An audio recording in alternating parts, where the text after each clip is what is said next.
Hallo zusammen, du bist Crown Cletus oder Chris. Ich hoffe, es geht euch gut, hoffe, alles klar.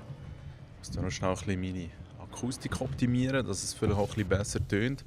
Pirmin ist natürlich immer am Start, wenn ich recorde. Das gehört ja nicht zum ersten Mal. Ja, ich hoffe, es ist alles in Ordnung bei euch, alles klar, alles sonnig. Ganz geil, liebe den Winter, liebe den Schnee. Aber wenn es abends wieder wärmer wird, ist schon auch nicht leid. Im Hintergrund, für die nicht blind sind, läuft ein Titanfall-Gameplay. Ich glaube, da ist mir der Anfang sehr gut gelungen, mit einem ziemlich schwachen Mittelteil. Und am Schluss dann gleich noch ein paar Sachen können gut erledigen für unser Team.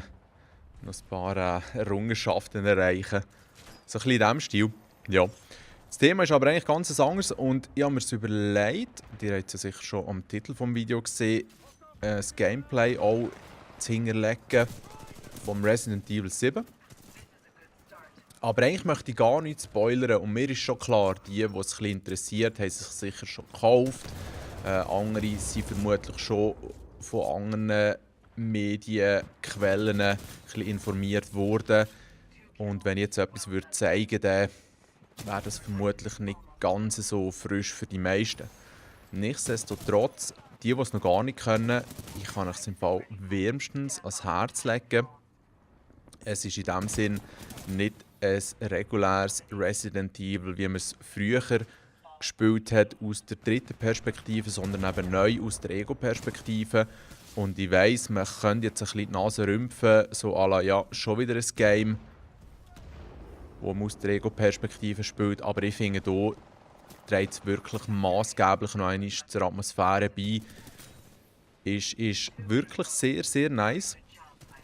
Ego-Perspektive das Spielen, aber, und das wisst ihr vielleicht auch schon, auf der Playstation kann man es auch in VR spielen.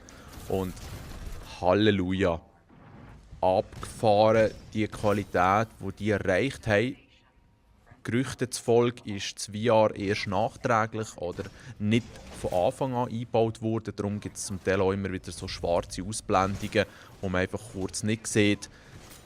Gleichzeitig hilft das aber natürlich auch, dass es einem nicht allzu übel wird. Und das ist schon mal der erste Punkt, wo ich muss sagen, das ist richtig genial. Ich kann das Game für 1,5 Stunden spielen. Und dann spüre ich schon ein bisschen die Augen und finde auch mal, jetzt ist in Ordnung, mal eine kurze Pause zu machen. Aber 1,5 Stunden eine Ego-Perspektive, ein First-Person-Game zu spielen, ist für mich bisher nicht möglich gewesen. Seien wir ehrlich. Die ganzen Games, die ich ausprobiert habe, ich muss sagen, gut, wenn ich so eine halbe Stunde durchhalte, dann ist schon mal cool, da habe ich schon viel gesehen und gemacht. Aber länger ist es in dem Sinne nicht gegangen, weil es wird einem einfach normalerweise übel, wenn man zum Beispiel jetzt hockt, in echt physikalisch und virtuell bewegt man sich einfach. Stehend, gehend, was auch immer. Aber beim Resident Evil 7 haben sie es irgendwie hergebracht und es gibt sehr viele verschiedene Komfortfunktionen. Das ist sicher auch mal sehr, sehr hilfreich. Ich spiele natürlich mit allem abgestellt, nicht jetzt, um hier anzugeben, aber es ist einfach, ja, man tastet sich ein bisschen her, wie viel man verleiden. Und dann muss ich sagen, mal, es ist in Ordnung, wenn ich das Zeug deaktiviere. Es ist dann gleich noch einiges an Komfort. Sachen einbaut, eben mit dem Ausblenden bei schrägen oder komischen Bewegungen. Das passt auf jeden Fall. Also, super gemacht aus der Ego-Perspektive in VR. Wirklich beeindruckend, das Game. Über die Story erzähle ich eh nichts. Was ich aber sagen kann, ist, für die Kitchen-Demo gespielt haben, ist ja immer wieder noch ein bisschen updated worden, so, wo man einfach in diesem Angestelltenhaus oder so unterwegs ist. Das ist ja ziemlich so ein bisschen auf Spooky gemacht worden, mehr so im Style von PT, wo es halt auch der psychologische Horror und Terror durch die Musik, durch die Geräusche sehr stark ist in den Vordergrund gerückt worden. Und aus diesem Grund habe ich eigentlich gar nicht vor, das Game mir überhaupt zu holen, weil ja, ich hatte aber schon ein bisschen Schiss beim Zocken. Oder wie sage ich das am besten? Ich meine, es ist mir in dem Sinne egal, das hier zuzugeben, so ist es schon nicht. Aber es hat bei mir einfach irgendwie nicht so bei mir ist nicht so der Spielspaß vorhanden, wenn ich jetzt ein Game eben wie ein Amnesia oder ja, Soma habe ich auch schon hart gefunden, muss spielen, wo einfach konstant so die strube Musik und die Jumpscares und all das Zeug, dann steht für mich kein Genuss. So ein Spiel lege ich lieber auf die Seite. Vielleicht spielt man es mal so ein bisschen mit den Jungs, dann hat so etwas ja eigentlich ganz eine andere Atmosphäre meistens, aber wie gesagt, für mich selber, eigentlich nicht. Darum eigentlich gar kein Resident Evil kaufen, sorry fürs Ausholen übrigens. Und dann habe ich auch bei den Reviews auch mitbekommen, sehr gut bewertet wurde. Und es ist eben gleich ein Game, das im Stil von Resident Evil 1, du bist halt auch einiges am Rumlaufen, bist so ein bisschen Sachen am Anschauen, ein bisschen Rätsel am Lösen, du hast auch viele starke und gute Waffen. Ich habe es zuerst mal auf Easy durchgespielt und in VR nehmen wir es chillig, nicht allzu stressig und jetzt hat sie ja den neuen Schwierigkeitsgrad freigeschaltet und auf dem spiele ich es jetzt noch durch, einfach auf dem normalen Bildschirm, um mir so auch noch einmal anzuschauen, weil es gibt ja schon ein paar Sachen, die geringfügig anders sind. Sehr, sehr, sehr, sehr gut gemacht, wirklich. Hey. Und man läuft durch das Gebäude, durch was auch immer noch alles kommt in der Story, wie gesagt, am liebsten keine Spoiler. Schaut sich das Zeug an, sieht die Liebe zum Detail, wo sie wirklich investiert haben. Und hat einfach gesamthaft ein Paket. Hey, wow, das Game, ich habe jetzt wirklich jede freie Minute, die ich hatte, habe ich schnell auf das Headset anlegen und ein bisschen weiterspielen. Es ist echt, ich finde es der Oberhammer. Ja, wie gesagt, VR-Implementierung ist ausgezeichnet. Es ist in meinen Augen das erste richtige Virtual Reality Game jetzt. Und es hat auf jeden Fall schon das eine oder das andere gegeben, das ich auch sehr gelobt habe. Aber es hat noch keins gegeben, wo ich, jetzt glaube ich, für den ersten Playthrough habe ich 9 Stunden gebraucht, so lange eigentlich am Stück begeistert war, fasziniert war. Hey, es gibt zum Teil visuelle Sachen, die wahnsinnig gut aussehen. Sehr simples Zeug, aber wirklich wow. Gesamthaft ist es natürlich grafisch jetzt nicht das Ultrabrett, aber dafür läuft es auch gerade auf der PS4 und PS4 Pro stabil mit 60 Bilder pro Sekunde. Was ja auch immer eine sehr geniale Errungenschaft ist. Und auch dafür sorgt, dass es nachher in VR flüssig läuft, ja. Hey, wirklich, zieht euch das Game, wenn ihr es noch nicht gespielt habt, wenn ihr auch nur annähernd interessiert seid, ein bisschen aus der Ego-Perspektive, einigermaßen interessante Story, schönes Setting, ein bisschen Gruselstimmung auf jeden Fall. Es gibt ein paar richtig harte Szenen. Ich habe Zeug gesehen in Virtual Reality, die ich noch nie gesehen habe, wo also wirklich, wie gesagt, noch happig ist, aber auch interessant. Mal, also absolute Kaufempfehlung. Wow. Resident Evil 7. Im Januar, am 24. Januar, kommt schon das Game raus, das absolut auf der Game of the Year Liste schon ist. Weil, wie gesagt, es ist das Beste, was ich jemals in Virtual Reality gespielt habe. Und falls die Exklusivität von VR auf Ende Jahr oder Anfang nächstes Jahr aufgehoben wird und auch auf dem PC kann gespielt werden, kann man noch einmal gespannter sein. Vielleicht sogar mit der Vive oder was auch immer für Controller das es dort gibt. Ja, cool.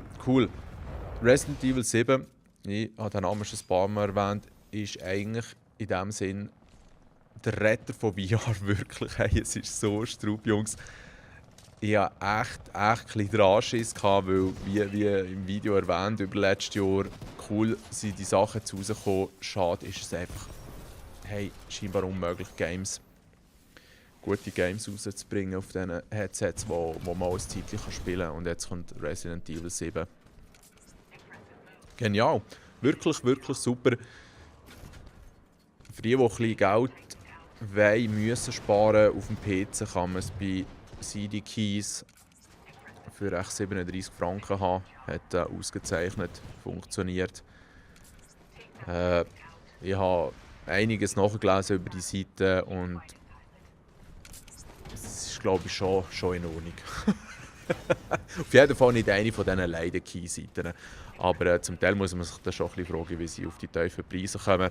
Im Vergleich zum, was ist es, ein 70er auf Steam und echt 49 bei World of Games, so in diesem Stil. Also wäre es dann noch irgendwie physikalisch will, ist dort auch nicht schlecht bedient für diesen Preis. Und es wird einem wirklich einiges geboten. Ich komme jetzt noch nicht aus dem Staunen raus. Ich freue mich extrem auf den zweiten Playthrough. Da kann man noch einmal bedachter das ganze Zeug anschauen, die Wege optimieren. Aber es gibt einem wirklich das Gefühl vom Resident Evil, vom ersten Teil, wo zum Teil sogar die Rätsel ähnlich sind. Ja, ich bin schon fast zu viel am Erzählen. Ich bin wirklich schon fast zu viel am Erzählen. Und weil ich das Resident Evil 7, das ich ja wirklich noch gut finde, scheint nicht kaufen wollte, habe ich mir das Yakuza Zero, das Yakuza 0 vorbestellt. Mit der Yakuza-Serie bin ich bisher noch nicht in Berührung gekommen. Ich habe auf jeden Fall davon gehört und auch die ganzen Lobeshymnen. Irgendwie im Verlauf von dem oder nächstes Jahr kommt ja dann der neueste Teil, der 6. Und habe unbedingt mal einsteigen, aber zum Teil ist halt auch die Grafik jetzt nicht unbedingt so ansprechend gewesen. Und darum cool gibt es jetzt das Remaster. Läuft auf jeden Fall sehr gut, sieht auch anständig aus, vor allem auch Charakter, holy moly, sehr nice. Es wird nicht alles geredet, aber das stört mich auch nicht. Es hat eine sehr interessante Atmosphäre. Die Leute vergleichen es zum Teil ja so ein bisschen mit einem einfacheren Shenmue. Andere heisst so ein bisschen mit einem Streets of Rage, halt so ein Prügelspiel mit noch so ein bisschen JRPG-Einschlag bezeichnet, wo man halt noch so ein bisschen rumläuft mit den Leuten und so. Aber die Story ist sehr interessant. Ich habe jetzt vielleicht erst 2 oder 3 Stunden gespielt, da ist noch nicht so viel passiert, aber zwischendurch wieder mal ein bisschen schlägeln und so ist sehr nice, gefällt mir wirklich gut. Und Big Up an Vogue, das Ding ist schon am Samstag eingeflogen. Das heisst, Release war am 24. gewesen. Die 2 können selber rechnen. Sehr, sehr nice, wirklich. Und das Resident Evil ist ja, glaube ich, auch schon dann eigentlich erschienen, inoffiziell. Ja, wirklich krass, hey, 2 super Games. Wenn ich jetzt wählen müsste, würde ich mich für das Resident Evil 7 entscheiden. Aber die mit dem nicht so viel anfangen können, haben sicher mit dem Yakuza Zero auch ein sehr gutes Game. Das Kingdom Hearts ist auch noch etwas rausgekommen, ich gesehen. Das interessiert mich hingegen nicht ganz so und ist dann vielleicht mal etwas für mit den Kids in der I don't know. Apropos Kids, die Kleine, so einmal im Monat oder so, keine Ahnung, vor ein paar Monaten haben wir mal auf dem Wii da Super Mario World 3D oder so, oder wie es heisst, gespielt. Das mit dem Katzenanzug und ja, sie hat es halt einfach ziemlich cool gefunden, so die Prinzessin zu sehen. Und ist ein bisschen rumgelaufen, aber die meiste Zeit habe ich sie gedreht. Vielleicht habe ich das schon mal erzählt. Easy, auf jeden Fall hat sie jetzt die ganze Zeit gestürmt heute, dass sie noch einmal spielen will. Und irgendwie habe ich gedacht, ja, why not? Allzu oft muss das noch nicht sein. Aber ja, das Mal ist das doch ein bisschen besser steuern. Ist wieder ultra fasziniert von diesem Spiel. Und so als Dad oder mit so einem kleinen jungen Lebewesen, wo das noch mit ganz anderen Augen anschaut, gibt das einem auch Gelegenheit, und ohne jetzt allzu philosophisch zu werden, das vielleicht auch ein bisschen durch ihre Augen zu sehen. Und er muss einfach sagen, wow, so krass, was Nintendo dort bietet. Hey. Ich meine, es ist so straub, dass man durch die Pusteblumen durchlaufen kann und von denen her so ein bisschen wie weißer Dampf aufgeht. Die Blumen sonst, wenn man dort durchläuft, die drehen sich im Kreis. Wenn man irgendwo auf einer Stege oder auf einer Rampe hockt und bückt, rutschen sie so runter.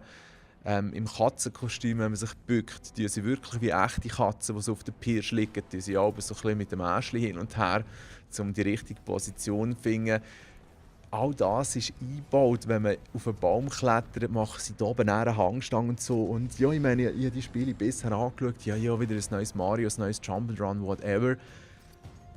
Aber wie gesagt, durch die Augen von einem Kind oder so, hey, das ist richtig faszinierend. Und dann schaut man sich die anderen Spiele an, wie halt jetzt auch das Roboter-Fighten. Und da hat sie auch schon mal zugeschaut. Aber auch nicht für lang, weil am Schluss finde ich, es ist noch nicht nötig, dass sie hier sieht, wie ich auf Menschen schiesse. Auf Roboter ist ja vielleicht noch etwas anderes. Nein, aber es ist viel zu früh, sorry.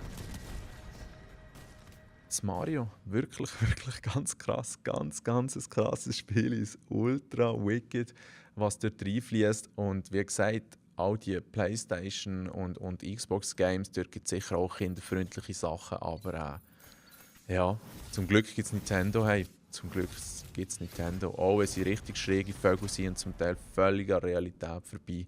Ich freue mich richtig auf eine Switch. Das war es mit diesen Themen, die ich behandeln wollte. Hoffe, von euch auch noch schnell etwas zu hören. Was spielt ihr so? Wie gefallen euch die Games, die ihr auch gekauft habt? Habt's gut und bis gleich. Tschüss zusammen.